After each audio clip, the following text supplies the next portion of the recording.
Hi, James Hayden. Today we are talking about partnerships. Have you had a partnership that fits that old adage of the only ship that never sails is a partnership? What I'm going to cover today is a continuation of how to recruit and select partners. Tomorrow I'm going to give you, it's going to be nuts and bolts, a model on how to set the goals, the specific metrics for partners. First of all, when looking at a partner, and if you are actively and proactively seeking partners, it's okay to say no if a partner doesn't fit.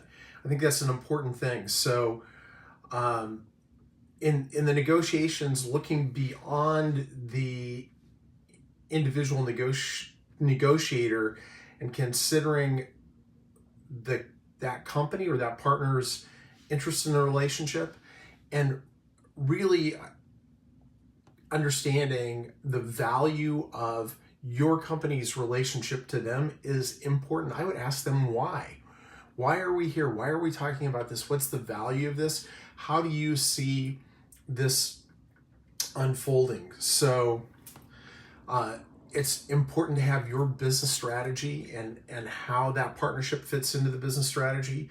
Then develop a marketing plan with your marketing team that includes a defined program partner, and on your website, in your communications, have information about partners and their successes. I would suggest even going as far as on your website having a walled garden, if you will, or a locked space for partner portal. Tough one to pronounce.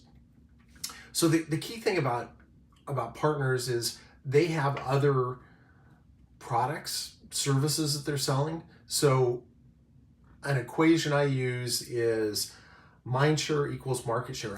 What do you need to do? And we're going to cover some of that in onboarding and as far as getting their mind share, but getting them to the point where you're negotiating terms is key.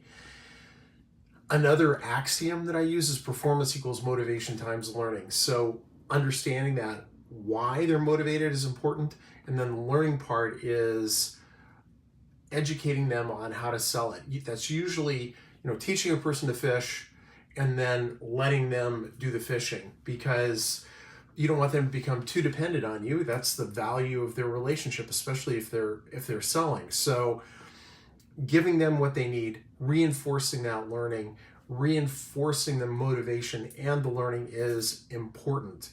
And again, I suggest having a verbal understanding of your company's value to that partner in their own words first.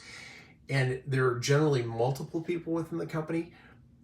Go to each one of those people, the CEO, the owner of the company, the person driving sales, and the individual salespeople, and understand the value, what it means to them for the partnership, and then have some specifics. Understand their compensation plan for their salespeople. So it's important to understand that person who's going to manage the channel within your organization. It's not a VP of sales generally. It's a very different skill set. They, on the one hand, are showing organizations how to sell your solution and managing really and leading an array of people within one partnership or maybe multiple partnerships. It's a different skill set. More information is in the book. This is from the book. It's in the book, as well as I do have a test that will test not only direct salespeople, but channel salespeople. Number one, do they have the experience? Number two, do they have the aptitude to do it? So it's important to understand how your channel approach is different than your competitors, how you've differentiated it. Another question that comes up frequently is, what is the right number of partners? It's kind of a Goldilocks scenario. What are the right number of partners? It kind of depends on the performance of the partner. I would go with quality versus quantity. and just really tighten down the selection criteria. Utilize your own company as a recruiting agency. People know people in the business. Ask for leads from your employees. A passive way to do it is on LinkedIn and social media. And again, have that tagline about partners. Our partners are very successful, blah, blah, blah, blah, blah. Click here for more information. It's important to put that out there. And then understand from them, if you don't already going into it, why are companies buying their products? So that really kind of completes the picture of their value to your organization. And then how many sales from channel partners will be dedicated to your company? In other words, what are your expectations of sales from a channel perspective coming in? And it's important to do that. Then before you go into it, do you have a way to rank and sort partners around their, not only just their revenue, but their actions and their progress? I would suggest I utilize a matrix. And are they, currently a way to evaluate whether it's a good partner? Are they producing greater or lesser than average market share for their existing products in a category? You want somebody who is, I think, a fairly dominant player in the industry. Then as you're going into this in discussions, do you have agreed upon objectives and goals with stated events and timeframes for the first 90 days and beyond? Open office hours. What are you doing in the trenches, working side by side? Some commitments that X amount of time, especially in the beginning, will be committed to your organization. Model's really different for every company. These are just some of the ideas from the checklist I have that is in the book for you.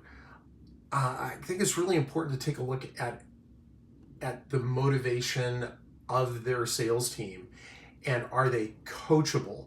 What I mean by that, are they learning within the organization? It's important to identify those leaders within the organization that other people will follow, just like it is in a product adoption life cycle where you're identifying early adopters and innovators. Same thing. Do they understand the buyer's needs that you're going after, those solutions, and how your solution fits? If not, you've got a gap there to fill.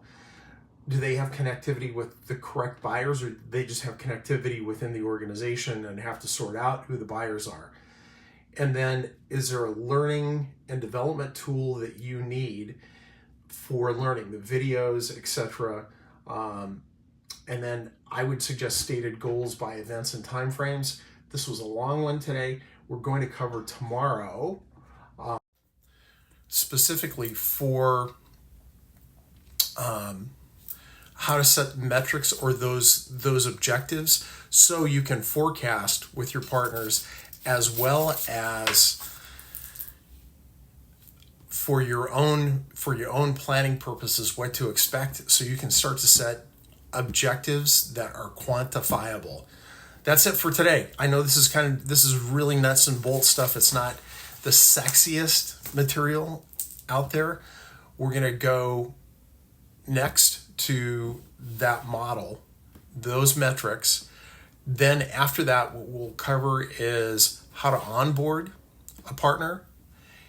And then after that, how to optimize or exit partners at the right time, how to do that. That really covers the life cycle of your channel sales. Have a great day.